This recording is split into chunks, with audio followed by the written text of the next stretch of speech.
What is happening, Magnus sites? Woke Hollywood in panic mode. This is a full-scale depression. I'm assuming that means Great Depression. Are you ready? Let's get it.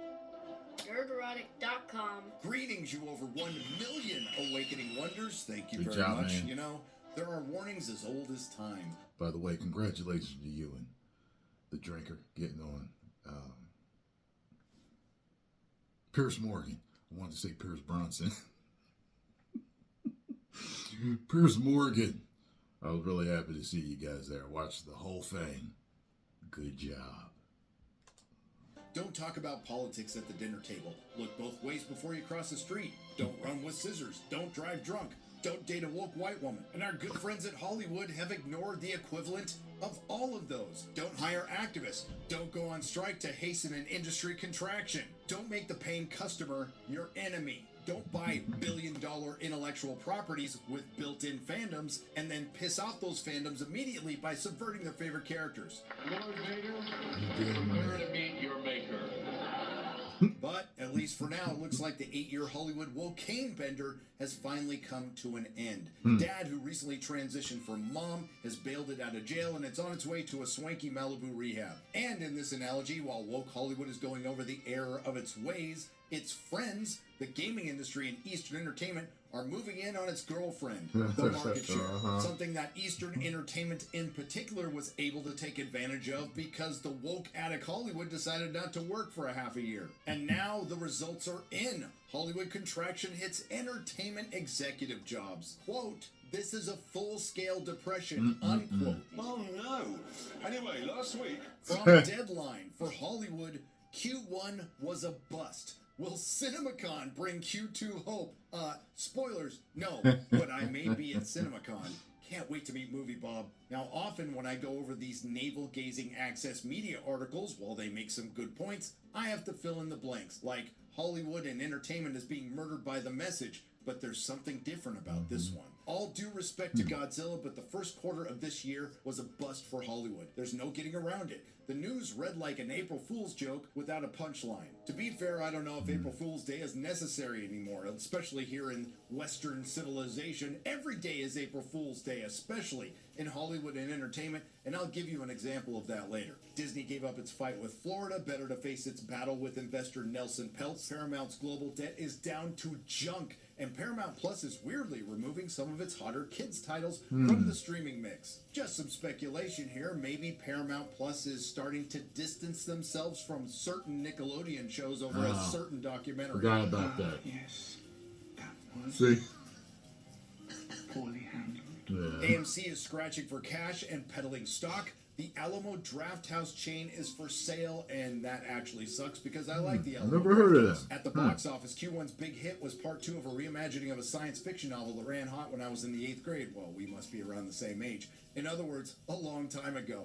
Through the weekend, Dune Part 2 had about $252 million in domestic ticket sales, which helped drag the overall box office total to around $1.6 billion, with a boost from the strong last-minute performance by Godzilla x Kong, the New Empire. Watching that was the cinematic equivalent of a 54-year-old eating a Happy Meal. Brief enjoyment leading to inevitable regret. The total is only down about 6.4% from last year's first quarter, but it's still off 45% from the glory years like 2017 and 2018. And what's really Makes sad sense. is this article doesn't even mention Ghostbusters Frozen Empire, and I have to agree with Jeremy Johns. A better title would have been Ghostbusters Afterthought, which underperformed its first weekend and then fell off a cliff its second. For the record, Dune Part 2 would have placed 4th in 2016, different times, behind Deadpool, Star Wars The Last Jedi, the movie that truly started this downward spiral, and the furries' favorite Zootopia in the Q1 standings as tallied by BoxOfficeMojo.com. Thus, have expectations fallen? The first quarter box office, in fact, roughly matches what it was in the year 2000, and that's without adjusting for inflation. Now, the article Wow. states, keen observers, of course, saw the current movie slump coming. Sure, if you had at least one functioning eye and an above room temperature IQ, which would exclude most of Hollywood, as the number of planned releases fell in the wake of last year's Hollywood strikes, yet they went on strike anyway. Now Deadline asks what can be done about it. That would have been a really good question in 2016, but apparently Hollywood is in need of a reboot. Now, I have been told in the past by some people that the titles of my videos can be a bit hyperbolic at times. They don't even need to reboot stuff. They just need to do better. Period. Senator, you need to do better. They just need to do better. And the thing is, they know what they need to do. It's not even something like they're like, oh, where did we go wrong? What did we do? They know what they're doing wrong. They absolutely know what they're doing wrong.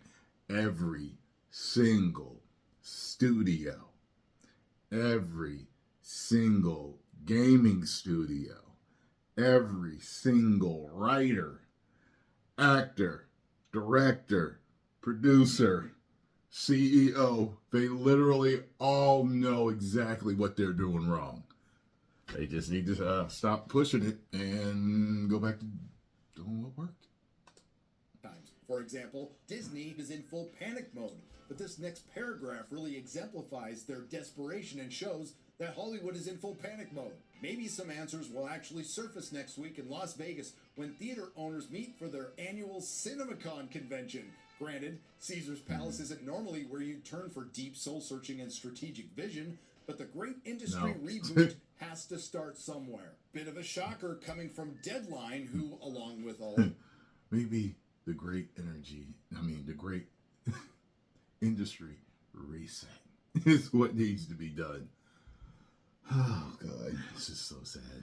Their other ilk in the access media had been reporting that everything was fine until recently, but they do talk about the need to diversify, create some variety, because quite frankly, in the big budget films we've gotten over the last 4 or 5 years, particularly from Disney, there hasn't been. And then they bring up finding strength in the middle by backing modest... There's been so much diversity for so long in the industry. They talk like there never was, or there isn't any. It's so ridiculous. It's so weird how they push this message.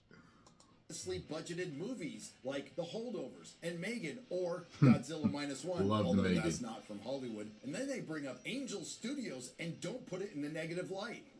What? Or given that Sony is sitting out CinemaCon, which should tell you how important CinemaCon is to the industry, it might be worth listening to the Angel Studios presentation on Wednesday, April 10th. The people who brought you The Sound of Freedom. You know, the movie that the entire mainstream media was coming down on, calling it the Anon of Q. You know, the film that exposes trafficking children. Angel Studios might patch some holes in the schedule or have a useful thought about the alternative audience, which has grown thanks to Hollywood's act over the last almost decade. But this last paragraph is the kicker. That certainly beats counting on Hollywood's corporate types who have bigger problems than movies right now, or looking towards the stars, many of whom would rather talk politics than promote films. Did I just read that? Did Deadline just call out movie stars for being insufferable twats? If you're looking for a sign of things possibly changing, far too late. That was it. Or waiting for Despicable Me 4, which might or might not jumpstart things come the middle of Q2. That's how bad things are. Again, that's just theatrical. We haven't even talked about the streaming bubble, which has burst. But the main thing driving the Hollywood market has been franchises. And not just in... Yeah, and you know what? And I like all the streaming channels that I've subscribed to. I'm subscribed to Disney Plus, HBO Max, Paramount Plus, Netflix, Hulu. Hulu, Funimation, which we just went to Crunchyroll. That's all I can think of right now. Apple Plus. Jury's out with that. I stopped watching Monarch because they messed it up. Can't think of anything else right now, but I like them. I enjoy having all these libraries of movies on demand like that, just ready to play, but they are just all right. Any franchises, old franchises that they've completely destroyed and their time has come and gone. And we're well into the apathy phase, something Bob Iger is finding out after overseeing the destruction of Star Wars and Marvel. And in the What Have You Done For Me Lately Hollywood, Disney Star Wars, which I believe has never been good, but I'll be fair and say it hasn't been good for about 7 or 8 years. And Disney Marvel. I'd just like to say I think it's really cool that Mark Hamill has had the opportunity to cement himself in pop culture as one of the greatest heroes to ever be on film and one of the greatest villains to ever be on film. Whether it's live action or not, it's just like, and he's like definitive as the Joker. And he literally is arguably one of the greatest heroes ever as Luke Skywalker. I think that is so cool that he's been able to play two characters like that. You know, too cool. But he's, you know, he's had other roles too, but those two are the most iconic that he's done. And it's just like, man, hasn't been good for 5. And poor old Bobby's even lost his allies in the Access media. From the Hollywood Reporter, Bob Iger's invincible era is over after a major Wall Street firm sides with activist Nelson Peltz, who was fighting the activist Disney company. Ahead of an April 3rd shareholders meeting, investors are questioning how the CEO plans to plot out growth and his own succession. Probably by buying more shit. And now even the media is wondering if the guy's gonna leave in 2026 like he promised. No matter what happens with the shareholder vote, the weatherman will still have his job, but it will be an indictment on his entire legacy, which will matter to him a lot. And considering what Disney Marvel and Disney Star Wars has put out or announced I haven't heard over the last Feige's 6 name in a months, little bit. The Marvels, Echo, our Charmin Obaid Chinoy Ray movie, and The Acolyte, I would like to point out, it wasn't met with rage. It was met with laughter. And very soon, it won't even be met with that. If you want a good example of 2 franchises that are well past the anyone giving a fuck phase, look no further than Star Trek and Doctor Who. Both shows have a lot in common. They're either Wanted to at make a or joke. I'm just approaching gonna leave being it alone 60 right years now. old. Doctor Who is well past being a decade since it was good, and Star Trek is approaching 2. Both franchises had their continuity that was built over decades by some pretty brilliant men and women, completely destroyed by hack activist soap opera writers. Both franchises sacrificed their male characters on the altar of agenda, all to promote insufferable female replacements. Both shows gave us pronouns in space. She's pretty fast. They're fast. They? Not she. I've never felt like a she or a her, so I would prefer they or them. You're assuming he as a pronoun. True. Yes, sorry, good point. Are you he or she or they? Get out of my face, clown. All leading to diminishing returns, and when it was all said and done, both franchises were completely spent. Then, with both franchises, there was a glimmer of hope. With Star Trek, there was Terry Metalis' Picard Season 3, which was immediately squandered when Alex Kurtzman decided to not pick up Legacy. With Doctor Who, it was the return of Russell T. Davies, David Tennant, and Catherine Tate for some specials. But unfortunately, instead of getting TV showrunner Russell T. Davies, we got activist Russell T. Davies. And it was Yes, I remember hearing about squandered. that. And now both franchises have series coming out in the next couple of months, and I doubt you even know or care. Yeah, Star I Trek ain't heard about Discovery, them. better known as STD, flares up one last time this month. And the once enigmatic and mysterious Doctor Who, hell, it's in the title, returns as the not-so-mysterious Dr. Gay in May. Correction, Disney's Doctor Who, and yes, that's another thing Iger had a hand in f***ing up. On March 27th, Variety put up this PR puff piece, probably directly from Paramount, The Future of Star Trek from Starfleet Academy to New Movies and Michelle Yeoh. How the 58-year-old franchise is planning for the next generation of fans.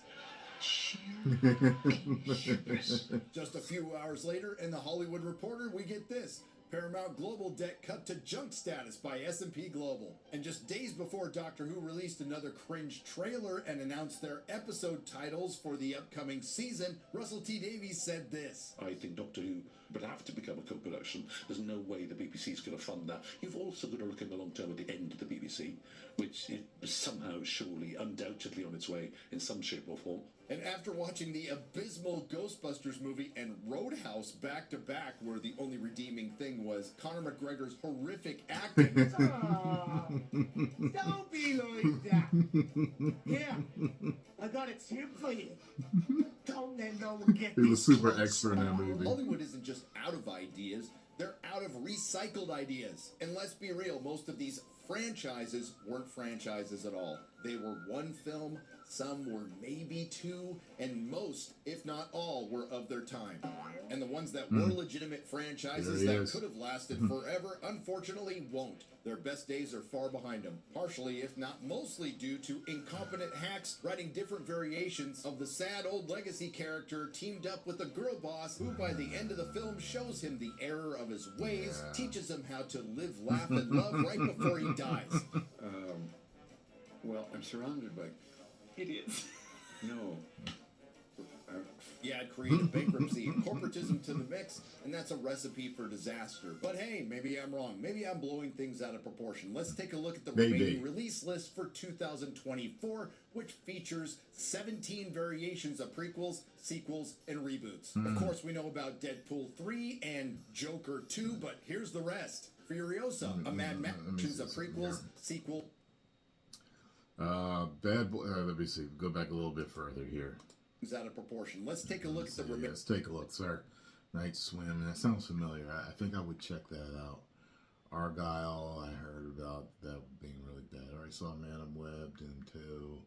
Kung Fu Panda 4. I would watch that. I need to catch up on the other Kung Fu Pandas. I already saw Frozen Empire. Godzilla Kong.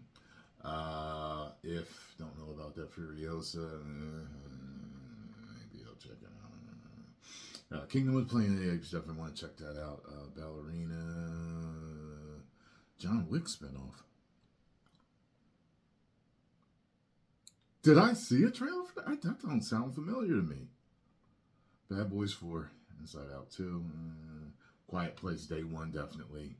Despicable Me. I could watch release that, list for 2024, which features 17 variations of prequels. Twisters. Don't really care about, but I would watch it. Deadpool 3, definitely.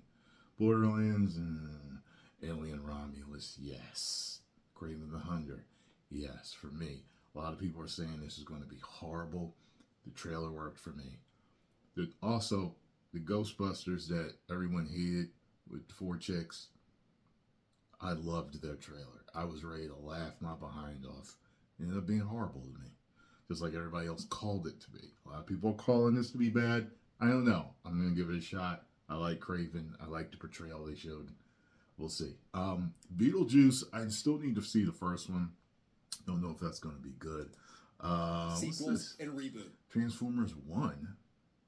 Is that the series with...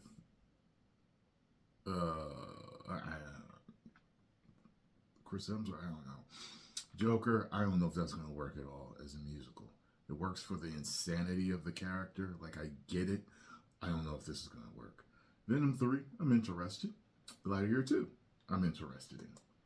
Of course, we know about Deadpool 3 and Joker 2, but here's the rest. Furiosa, a Mad Max saga without Mad Max. Kingdom of the Planet of the Apes, the 4th film in the 3rd reboot of that franchise. Bad Boys 4. Inside Out 2, A Quiet Place Day 1, Despicable Me 4, Twisters, which is the sequel to Twister, Alien Romulus, which takes place between Alien and Aliens, making it Alien really? 1.5. Okay. Beetlejuice sequel, a Transformers prequel, Venom 3, Gladiator 2, The Karate Kid, which is a sequel to The Karate Kid, which was a reboot to the original, featuring some people from the original, not to be confused with the final season of Cobra Kai. Mufasa, a live-action prequel to the live-action remake of I'm interested in that. This is fine. I'm okay with the events that are unfolding currently. If you like what you heard, please like, share, and subscribe. If you didn't like what you heard, I thank you for listening this long. I will see you in the next video. nerdrotic.com. Please subscribe. I'm done. I'm just done. They're killing me, man. Well, it is what it is. Make sure you get over to Nerdrotic, subscribe. Tell them Tyrone Magnus sent you. If you enjoyed my thoughts and reaction to this, hit the like button, subscribe, and share. And I will see you all in the next video.